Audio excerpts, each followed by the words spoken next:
Well, my issue is that it's like you cannot, like, okay, so when you think of the Almighty Creator, you don't think of an entity that sleeps or uses the bathroom or has a wife and has a child in the sense that you and I have. Okay. So that's why you cannot say Jesus is the son. That's why you see in the Quran that Jesus is referred to Isa ibn Maryam. Mm-hmm. So we know that it's a miracle that Allah gave Maryam, a child, which was Isa, Messiah. Yeah. But we don't say he's the son of Allah because Allah can't have a son. Why? Why can't he? He can't because of what I just explained. You can't What did you give explain? him any human attributes. That you only explained he can't have a human son because he's not a human being. But what makes you think that only humans can have sons? Why can't Allah have a son that's divine without Allah having to have sex with a woman? This idea is completely rejected. We Where? don't want to associate. We Where don't is want it to rejected, associate though? any kind of partners with Allah subhanahu wa ta'ala. Yeah, but where is it rejected? You're saying rejected. Where does the Quran reject that Allah can have a son who's not human, who is divine, one with him, without Allah having to have sex with someone? There is a verse in the Quran which refers to how can Allah have a son when he does not have any sort of that's 6:101 humanly partner. Well, let me repeat that verse for you. In chapter 6, verse 101, it says, "Wonderful originator of the heaven and earth.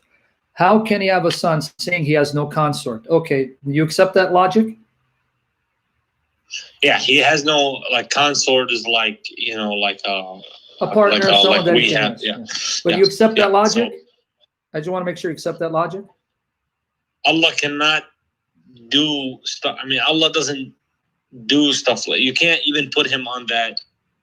So you do accept that logic. The reason why I'm telling you is that because Maryam, the mother of Jesus, said in chapter 3, verse 47, and in chapter 19, verse 20, she said the same thing. How can I have a son seeing I have known no man? But then it says, Allah said to her, it's easy for you. You can have a son without having a man to have sex. So why was it easy for Mary to have a son without sex, but your God can't have a son unless he has sex?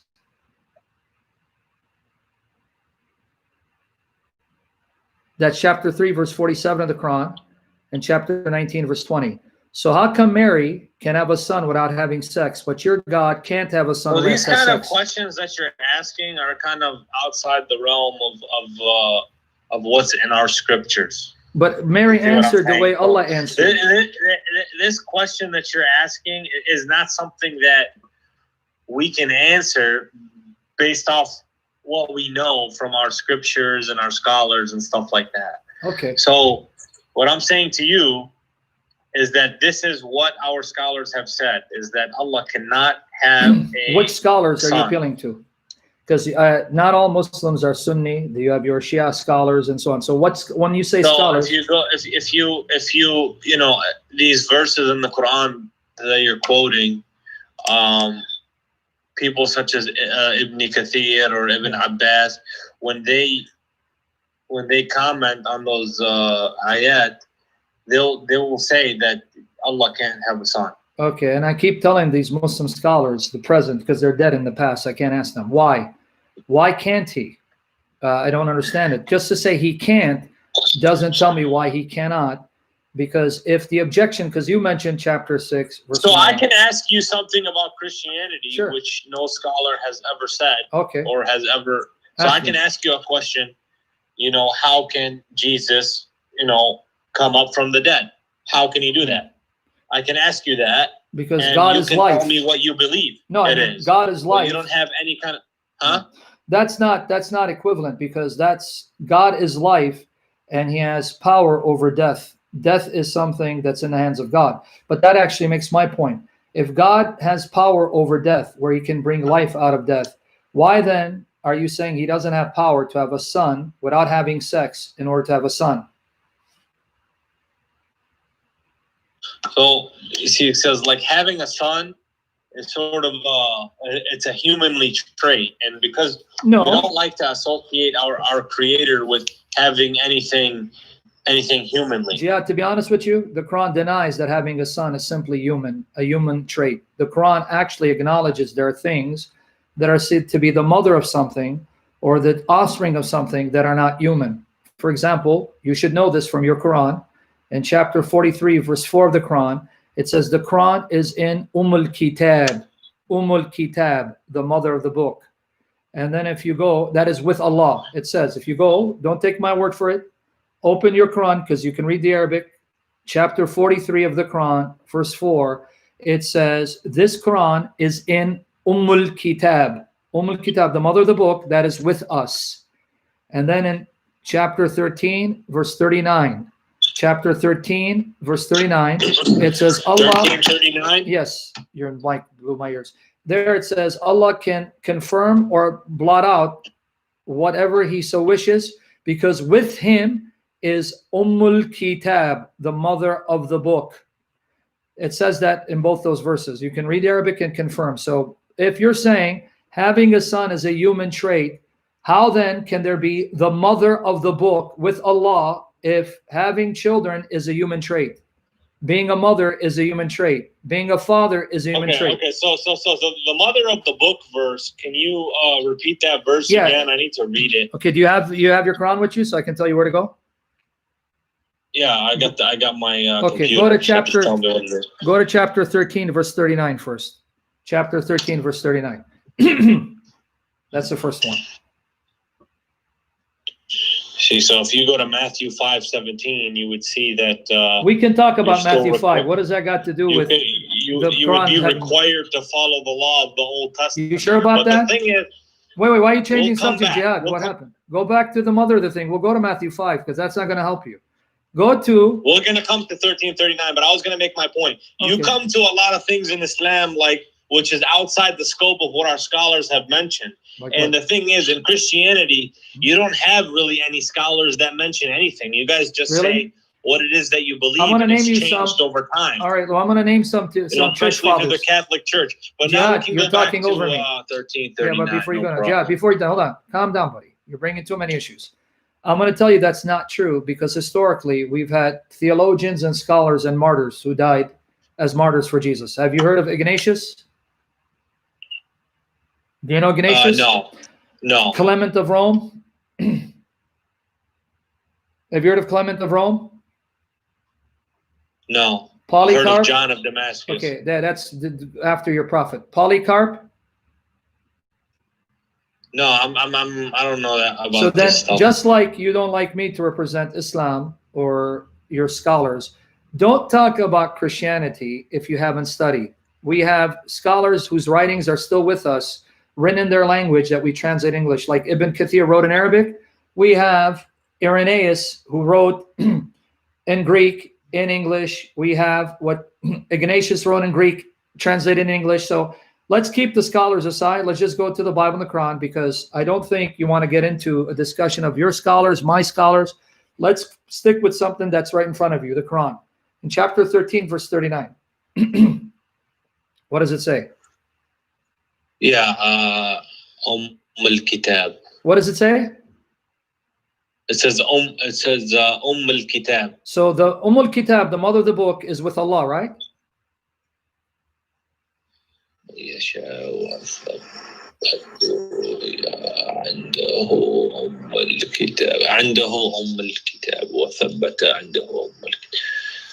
It's with him, right?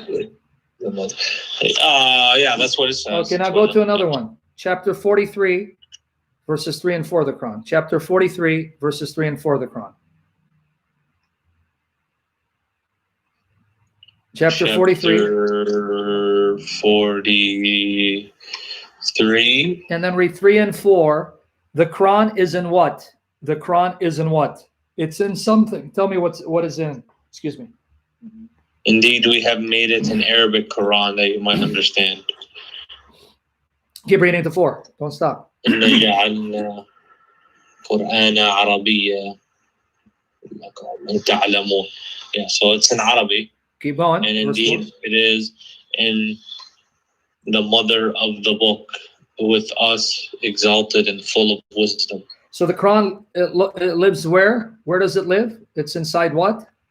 وَإِلْنَا فِي وَإِلْنَا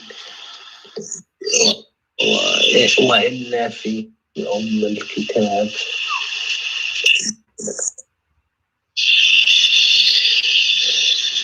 You got it or no?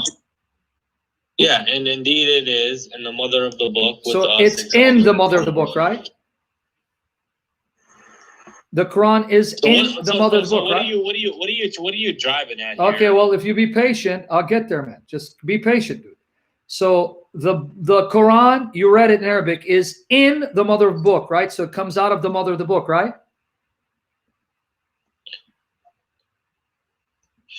You're reading it right there, man. Right?